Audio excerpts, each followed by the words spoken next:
Hello guys, welcome back to my YouTube channel. दोस्तों, रोज शाम को टीवी ऑन करते ही एक आदमी हमारे घर का मेंबर बन जाता है। ब्लू शर्ट, चिंतित चेहरा, हाथ में फोन और जुबान पे सिर्फ एक ही नाम, मेहता साहब। लेकिन क्या आप जानते हो, जो आदमी आज इंडिया का सबसे फेमस दुकानदार है, उसे खुद की जिंदगी की दुकान कितनी बार बदलनी पड़ी। आज इस वीडियो में बात करेंगे जेठालाल नहीं, असल दिलीप जोशी की। उन दिनों की जब उनके पास ना गड़ा इलेक्ट्रॉनिक्स थी, ना गोकुलधाम सोसाइटी। सिर्फ सपना था, स्ट्रगल था और एक जीत, एक्टर बनना है। चाहे कितना भी टाइम लगे।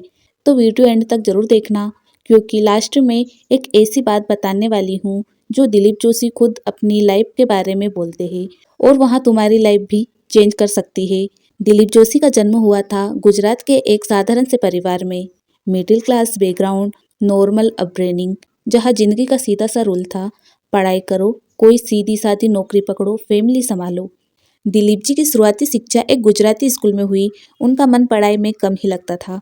अपने एक इंटरव्यू में उन्होंने बताया था कि उनका सबसे पसंदीदा सब्जेक्ट भूगोल हुआ करता था और वे बाकी सब्जेक्ट में बेहद कमजोर थे।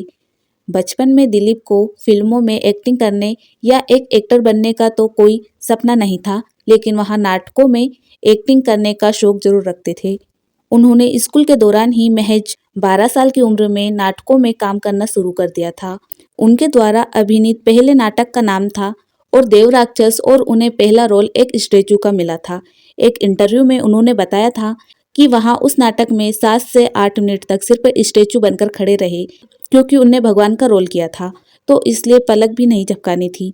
बहरहाल उन्होंने स्कूल के बाद आगे की पढ़ाई के लिए मुंबई के college half commerce and economics में बीकॉम की पढ़ाई के साथ साथ नाटकों में काम करना जारी रखा।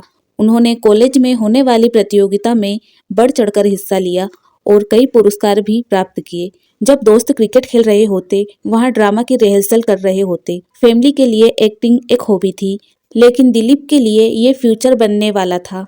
उन्होंने कॉमर्स साइड से पढ़ाई के साथ साथ थिएटर ज्वाइन कर लिया, क्योंकि उनको पता था अगर मुंबई जाना है तो स्टेज ही असली ट्रेनिंग ग्राउंड है। उसके बाद उन्होंने साफ जॉब का रास्ता नहीं चुना, सपनों की नगरी मुंबई चल दिए। सोचो, एक छोटा सा लड़का, हाथ में छोटा सा बैग, दिल में हजार उम्मीदें और सामने मुंबई का समुद्र। यहाँ पे उन्होंने सबसे पहले थिएटर ही पकड़ा। गुजराती प्लेस, छोटे छोटे रोल्स, बैक स्टेज, कभी साइड कैरेक्टर के बाहर नाम छोटा होता था, लेकिन उनके सपने हर शो के साथ बड़े हो रहे थे। फिर आया मौका टीवी और फिल्म का। उनको मिलते रहे छोटे छोटे रोल, कभी किसी फिल्म में दोस्त, कभी सीरियल में एक सीन का कैरेक्टर। लोग थिएटर से निकलते वक्त उनका नाम शायद याद नहीं रखते थे, लेकिन डायरेक्टर और राइटर एक चीज जरूर नोटिस कर रहे थे, यह आदमी स्क्रीन पे छोटा रोल भी करे तो सीन जिंदा हो जाता है। उनका एक ईयरली टीवी शो था, कभी यहाँ कभी वहाँ, जहाँ वो सपोर्टिंग कॉमिक रोल में दिखे। फिर हम सब एक है जैसे सीरियल में उनकी कॉमेडी टाइमिंग को नोटिस किया गया। 90s में उन्होंने कोरा कागज और क्या बात है जैसे शो में भी काम किया, जहां उनकी इमेज एक रिलेबल कॉमेडी सपोर्टिंग एक्टर का बनने लगा। टीवी पर छोटे छोटे रोल्स करते करते ही उन्हें बॉलीवुड में मौका मिला। सबसे पहले सलमान खान की फिल्म मैंने प्यार किया, जिसमें उन्होंने रामू नाम के नौकर का छोटा सा रोल किया। ये दिलीप जोशी की पहली फिल्म थी जो 1989 में आई थी सेट पर। उनका नाम पोस्टर पर बड़ा नहीं था, लेकिन थिएटर का एक्सपीरियंस देख के सलमान भी उनसे एक्टिंग के टिप्स पूछते थे। सोचो, बैकग्राउंड एक्टर होके भी उनकी रिस्पेक्ट कितनी थी। इसके बाद उन्होंने हम आपके हैं कौन में भोला प्रसाद का रोल किया, जहां उनकी इनोसेंट कॉमेडी लोगों को याद रह गई। आगे चलकर फिर भी दिल है हिंदुस्तानी, 1, 2 का 4, हमराज, दिल है तुम्हारा, क्या दिल ने कहा जैसे कई फिल्मों में छोटे छोटे रोल्स मिले। कभी गैंगस्टर का असिस्टेंट, कभी ऑफिस क्लर्क, कभी फैक्ट्री का सीईओ।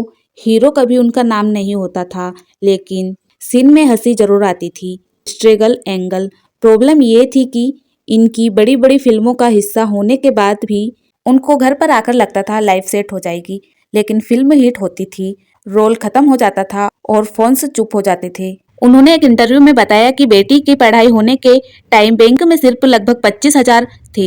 हॉस्पिटल का बिल निकालते ही आधा पैसा खत्म। इतने बड़े स्टार के साथ काम करने के बाद भी उन्हें ट्रैवल एजेंट जैसे जॉब सोचने पड़े सिर्फ फैमिली चलाने के लिए।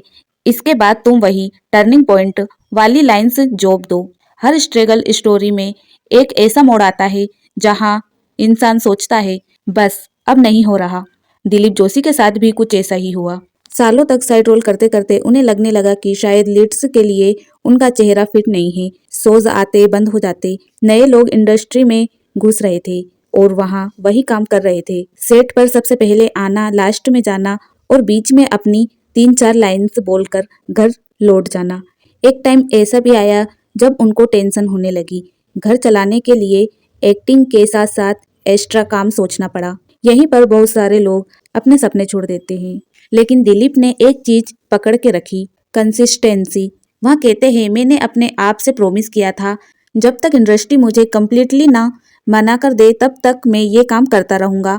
और यही माइंडसेट आगे चलकर उन्हें ले गया एक ऐसे कैरेक्टर तक जिसका नाम सुनते ही पूरा इंडिया हंस पड़ता है, जेठालाल चंपकलाल गड़ा।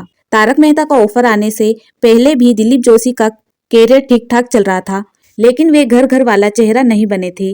उन्होंने पहले से जो भी काम किया, थिएटर, छोटे छोटे रोल, साइड कैरेक्टर्स, सब ने मिलकर उनकी टाइमिंग को परफेक्ट कर दिया था।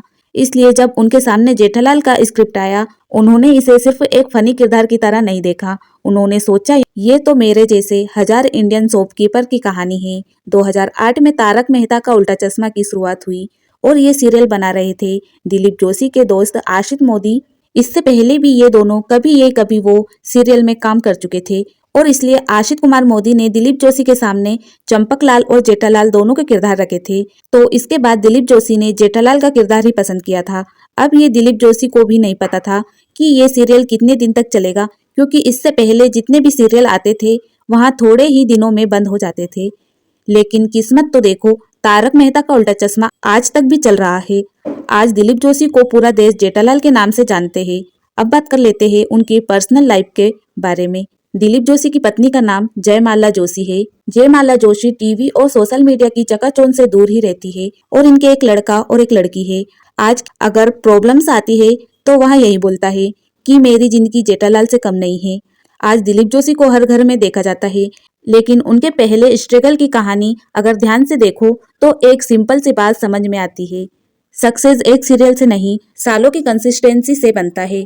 वो थिएटर के छोटे roles, side characters, financial tension, almost give up moments, यही सब मिलकर उन्हें तैयार कर रहे थे एक बड़े मौके के लिए। हो सकता है तुम भी कभी लाइफ में किसी साइड रोल में हो, छोटी जॉब, काम, पैसा, कोई रिस्पेक्ट नहीं, लेकिन शायद ये सब भी तुम्हें तैयार कर रहे हैं तुम्हारे जेठालाल मोमेंट्स के लिए। अगर तुम्हें दिलीप जोशी की जर्नी से मोटिवेशन मिला हो तो वीडियो को लाइक करो, शेयर करो और चैनल पर नए हो तो चैनल को सब्सक्राइब करना ना भूले। मिलते हैं नेक्स्ट वीडियो में, तब तक के लिए bye bye. Thank you for watching video.